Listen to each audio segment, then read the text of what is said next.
I don't know what it is, but I just feel so like Christmassy, holiday-y. And have I started playing Christmas music already?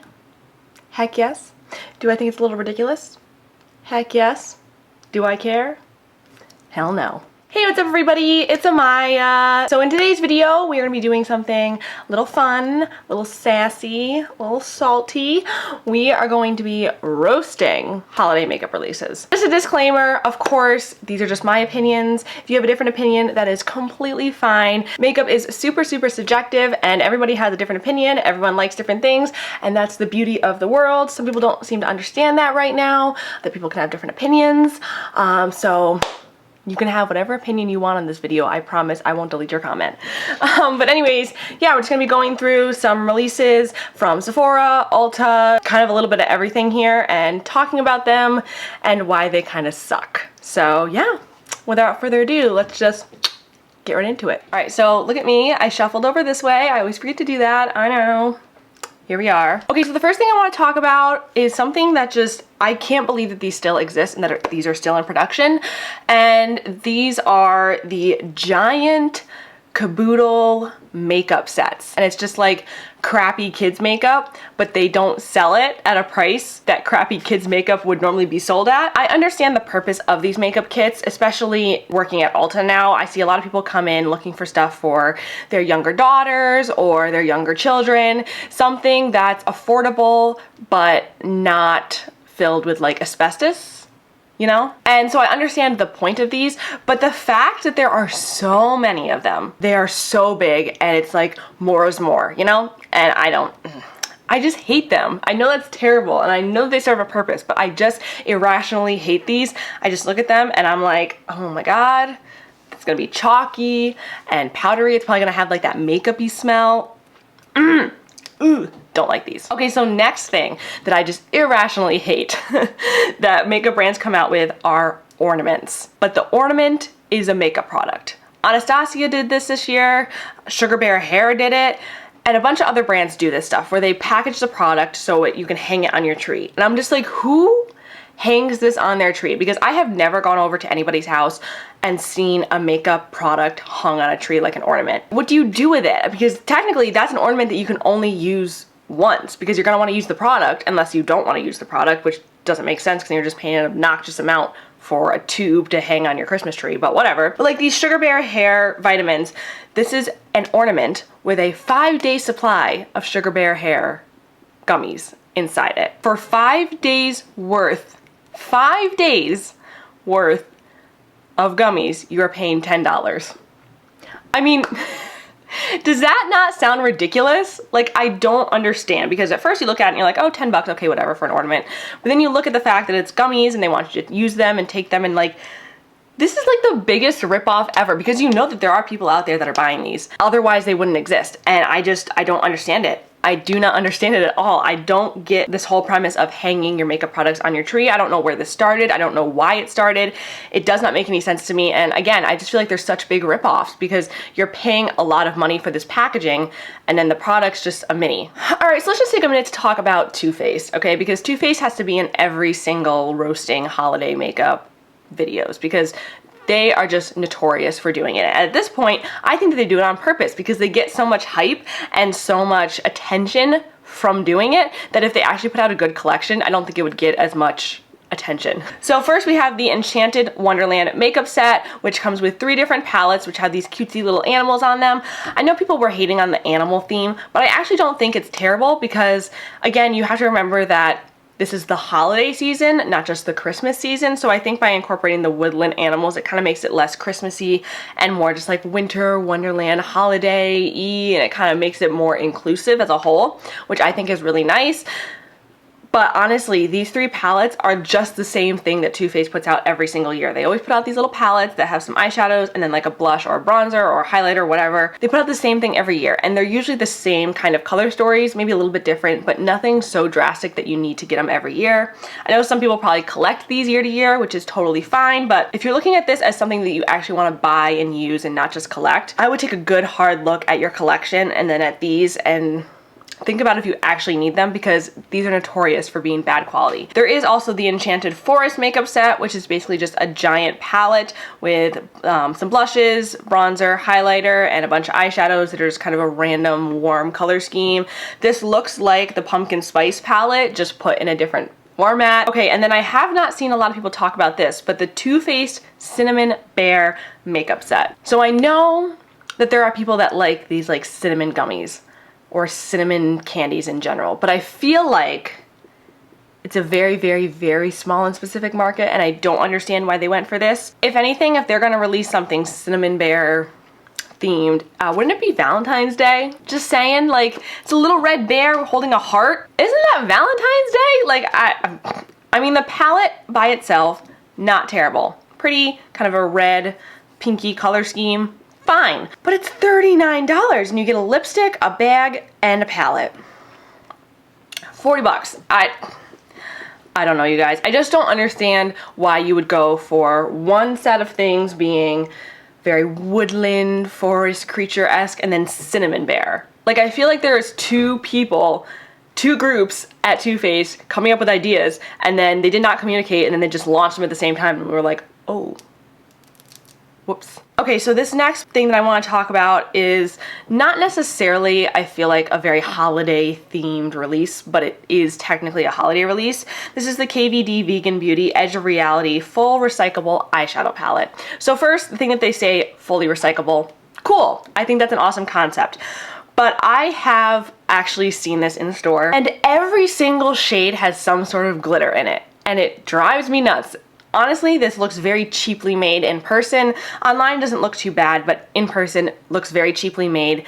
Obviously, we can't swatch the shadows, so I don't know what the quality is like, but just looking at the color scheme, it does not seem like something that is very universal or enjoyable. It doesn't even really feel holiday-esque to me. It almost has more of like a summery feel to it in a weird way. I think it's the yellow and the pinks and the blue that are getting kind of the summery vibes. I don't know. I think that KVD Beauty has the opportunity to come back and be really strong, but I feel as though they're trying to be very different and it's not working. I think if they just kind of played to the strengths of doing, you know, very pigmented, high quality makeup, as opposed to being very creative and different, I think that would work a lot better for them. This is the same thing with the Charlotte Tilbury Bejeweled Instant Eyeshadow Palette. I mean, this just feels like a bunch of random colors thrown together. I get that they're kind of separated into little trios, that's fine, but this is $75, okay? And it looks like every other Charlotte Tilbury palette that has been released in the past, oh, I don't know, 3-4 years. Like, seriously, it just looks like any of her other palettes. It's not even that exciting. There's only a few mattes in there and the rest are shimmers. It's overpriced, man. I know some people really like Charlotte Tilbury's formula, but I also know a lot of people that hate it. So I don't know. Again, I just feel like this is a bunch of random colors thrown together, and while they are pretty, I don't feel like they make a cohesive palette for holiday.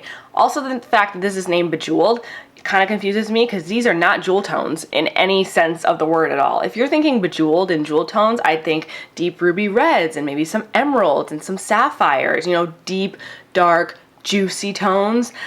And this is a neutral palette. Charlotte, sweetie, what are you doing? Okay, so the Natasha Denona Trio Chrome Eyeshadow Palette. I don't inherently think that this palette is bad. However, they are really banking on these Trio Chrome shadows to sell this palette, and that annoys me. Because when you take out those Trio Chrome shadows, you just kind of have an interestingly color-themed palette. I mean, it's not anything too crazy, but it's also not so inventive that people would buy it without the Trio Chromes. I truly do think that anybody that buys this is buying it to try out that Trio Chrome formula.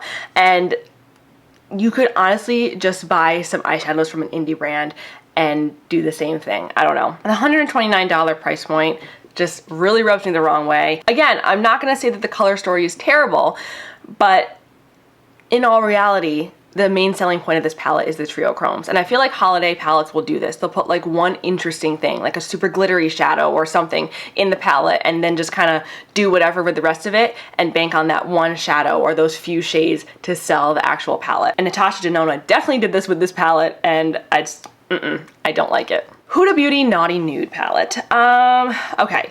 let's be honest, we all know that that little shade in the bottom left-hand corner that looks like coronavirus is the reason why most people will be buying this palette. And I think that was a very smart move, especially for her to do these swirly shadow things as well, because apparently that's a trend now. You see it in the Nikita Dragon palette, you see it in a couple other palettes. This does not really say holiday to me either, with the whole like naughty theme. I get if she wanted to go like naughty and nice, like I get that, but just going straight out naughty, I feel like again this would fit really well for Valentine's Day collection. I think that would be a bigger hit. I don't know. And I think $67 for this is severely overpriced. I don't know. I feel like she has those interesting shades in there, but they're literally just pressed interestingly. I mean, they're not gonna look like that on your eyes. You're just gonna mix them together and it's just gonna look like a like light purple or a bronzy shade. I mean, it's not going to be swirly on your eyes. I don't know. I think it's very gimmicky. Not a fan. Okay, something that really grinds my gears are advent calendars, and this one from Ardell, the 12 Days of Wispies advent calendar for $40. $40. Okay. Okay. And they're not even cute. Okay. If you zoom up and kind of look at these, you have all the different wispy lashes, which I love the wispies lash. That is my favorite lash. I love the foaming version. I love the Studio Effects version. I love the regular version. Love them. My favorite. But in here you have like baby demi wispies, baby wispies, wispies 122. These are like all of the wispies that people don't actually like. They like the original wispies, they like the demi wispies, and they like the foam ink and stuff like that. They don't want these like random skimpy little like 2010 lashes. Advent calendars, I think that you should get the chocolate ones, you should get the sock ones, stuff like that. Makeup ones, not so much. Also, I feel like I pretty much hate every single luxury brand's holiday collection because what they do is sell you a bunch of minis for an insanely expensive price. So we have here Dior Mini Rouge Dior lipstick set for $50. You get 4 mini lipsticks for $50. You also have the YSL Mini Rouge Pure Couture lipstick set for $50. You get 4 mini lipsticks. Mini lipsticks? You're gonna pay that much for minis? I mean, you could save up your points to get a mini. You don't need all 4 of these, and it's $50. Save up, buy 1 lipstick from that brand if you really want it, or better yet, go to a different brand that's cheaper that has a lipstick, because honestly, 1, hardly anybody's wearing lipsticks right now because we're all wearing masks. And 2, I don't see that there is a formula that is so good that you would spend this obnoxious amount of money on it. Maybe it is. Maybe I'm just a hater. I haven't tried them. I don't know. I feel like they put out these holiday collections though, so people will be inclined to try their product, but they still sell it at a really high price point. Okay, now I know luxury brands do this, but drugstore brands are just as guilty, especially NYX. So you have this NYX Diamonds and Ice Please Butter Gloss Vault. You get 14 butter glosses for $50. Who needs this many lip glosses? I mean, look at your collection, look at this vault, and look at the actual colors that you would think you would use or that you would even need in your collection, and you're probably gonna come up with like 4 of them. And at that rate, just go buy those 4 butter glosses because they're like $5 or something. I just don't understand selling these large quantities of makeup products to people during the holiday season. I think people do it because it's like, ooh, more is more, and consumerism and everything like that. I think this is a time when brands can do that and it doesn't seem ridiculous because it is holiday time. Okay, and then lastly, going in the complete opposite direction of selling things for mini sizes, what is with brands selling things in giant sizes? For example, we have this Biggie Bum Bum cream from Sol de Janeiro for $76. It's a giant Brazilian Bum Bum cream. And I love the Brazilian Bum Bum cream, or Boom Boom cream, whatever, just as much as the next person. I love it. You don't need this giant thing because I'm gonna tell you what, it's gonna go bad before you even have the chance to use it all. I do not think that you need this ginormous 16-ounce body butter. You don't need it because it is gonna go bad. I've had my Boom Boom creams go bad before. They just start to smell a little off, a little sour. It doesn't take that long. It takes like a year. And then another brand that I saw being extremely guilty of this is Clinique. So Clinique has a moisturizer called the Moisture Surge 72-Hour Auto Replenishing Hydrator. That's a very, very popular product. They're selling it for $78. You get 4.2 ounces of it. Okay, that's almost the same price. In fact, that's more expensive than the Boom Boom cream. You get 16 ounces of the Boom Boom cream for $76. You get 4 ounces of this Clinique moisturizer for $78. Kind of crazy if you ask me. Very crazy if you ask me. Also, if you want to get 2 more ounces in there, maybe so you have 6.7 ounces, you can pay $95 for this moisturizer. Why? Moisturizers, skincare, they go bad. They don't last forever. So by the time that you even get close to using this up, it probably would have gone bad anyway. I understand selling small sizes of products. It makes sense. You can try them out for a cheaper price. But selling jumbo, ginormous sizes of things, especially skincare items which are going to go bad or which could irritate your skin at any point in time, it just does not make sense to me. So that is all the holiday releases we're going to be talking about today. Please let me know in the comments if there's any that I missed that you are just super annoyed by. If you have any opinions or thoughts on the ones I mentioned, leave that down there as well. If I didn't mention something and you want to talk about it, definitely put it down below. I would love to chat about it with you. And yeah, that's pretty much it. Thank you guys for watching. Give me a big thumbs up and subscribe if you haven't already. And yeah, I'll see you in my next video. Mwah.